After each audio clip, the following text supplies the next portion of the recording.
നബിയെ രക്ഷിച്ച ചിലന്തി. യമൻ നാടിൻ്റെ തെക്ക് ഭാഗത്ത് സ്ഥിതി ചെയ്തിരുന്ന സൗർ ഗുഹയിൽ ഒരു ചിലന്തി പാർത്തിരുന്നു.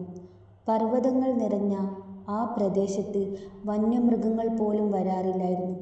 ആ മലയിലെ സർവാധികാരിണിയായ വിലസുകയായിരുന്നു ആ ചിലന്തി. തലമുറയായി കൈമാറി ലഭിച്ചതായിരുന്നു ചിലന്തിക്ക് ആ ഗുഹ. ഒരു ഉഷ്ണദിനത്തിൽ ചിലന്തി തൻ്റെ പട്ടുനൂലിൽ മേൽത്തട്ടിൽ നിന്നും താഴോട്ട് തൂങ്ങുകയായിരുന്നു. ആ സമയത്ത് അലൗകികമായ ഒരു ശബ്ദം കേട്ട് ചിലന്തി ഞെട്ടിത്തിരിഞ്ഞു. ഈ ഗുഹയിൽ ദൈവത്തിൻ്റെ ഏത് സൃഷ്ടിയാണ് താമസിക്കുന്നത്? ചിലന്തിക്ക് മനസ്സിലായി. അത് മാലാഖമാരിൽപ്പെട്ട ഒരു മഹാത്മാവിൻ്റെ ശബ്ദമായിരുന്നുവെന്ന്. മിമാവി, ചിലന്തിയുടെ പേരക്കുട്ടി. മോമോ, ചിലന്തിയുടെ മകൾ.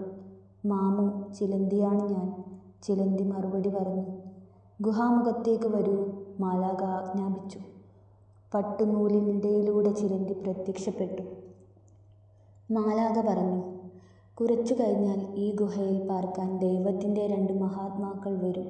ദൈവദൂതനായ മുഹമ്മദും അദ്ദേഹത്തിൻ്റെ ഉറ്റ തോഴനായ അബൂബക്കറും. ആരാണ് ഈ മുഹമ്മദ്? ചിലന്തി ചോദിച്ചു. ഭൂമിയിൽ ദൈവത്തിൻ്റെ അവസാനത്തെ പ്രവാചകൻ. 3 ദിവസം അദ്ദേഹത്തിനും സുഹൃത്തിനും നീ കാവലിരിക്കേണ്ടി വരും. ചിലന്തി ആശ്ചര്യപ്പെട്ടുകൊണ്ട് ചോദിച്ചു, വിജനമായ ഈ ഗുഹയിൽ വരാൻ അദ്ദേഹത്തെ പ്രേരിപ്പിച്ചത് എന്താണെന്ന് പറഞ്ഞാൽ കൊള്ളാം. ശത്രുക്കളിൽ നിന്നും പലായനം ചെയ്ത് പുറപ്പെട്ടിരിക്കുകയാണ് അദ്ദേഹം. അവിശ്വാസികളായ ഗോത്രങ്ങൾ അദ്ദേഹത്തിൻ്റെ രക്തത്തിനു വേണ്ടി ദാഹിച്ചു നടക്കുകയാണ്. അതിനാൽ നിതാന്ത ജാഗ്രത പുലർത്തുക. ഗുഹാമുഖത്ത് നിന്റെ വല കൊണ്ട് കഴിയുന്നതും വേഗം വീട് നിർമ്മിക്കുക. ഉത്തരവ്, മാലാഖയെ പ്രണമിച്ചുകൊണ്ട് ചിലന്തി പറഞ്ഞു. പെട്ടെന്ന് പ്രവാചകൻ അബൂബക്കറോടൊപ്പം ഗുഹയിൽ പ്രവേശിച്ചു. നബിയെയും കൂട്ടുകാരനെയും സ്വാഗതം ചെയ്ത ചിലന്തി ഗുഹാമുഖത്ത് വീട് നെയ്യാൻ തുടങ്ങി. രക്തദാഹികളായ അവിശ്വാസികൾ ഗുഹാമുഖത്തെത്തി. അവരുടെ വാളുകളുടെ വെട്ടിത്തിളക്കം ചിലന്തി കണ്ടു.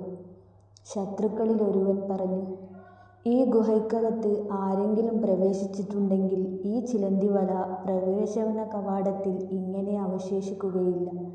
ഇത് കേട്ടപ്പോൾ ചിലന്തിക്ക് ചിരി വന്നു. അപ്പോൾ അടക്കിപ്പിടിച്ച സ്വരത്തിൽ അബൂബക്കർ പ്രവാചകനോട് പറയുന്നത് ചിലന്തി കേട്ടു. ശത്രുക്കളിൽ ഒരാളെങ്കിലും കാൽച്ചുവട്ടിലേക്ക് നോക്കിയാൽ നമ്മളെ കണ്ടത് തന്നെ. ദുഃഖിക്കേണ്ട അബൂബക്കർ, നമ്മോടൊപ്പം ദൈവമുണ്ട്. നബി സ്വല്ലല്ലാഹു അലൈഹി വസല്ലമ ആശ്വസിപ്പിച്ചു.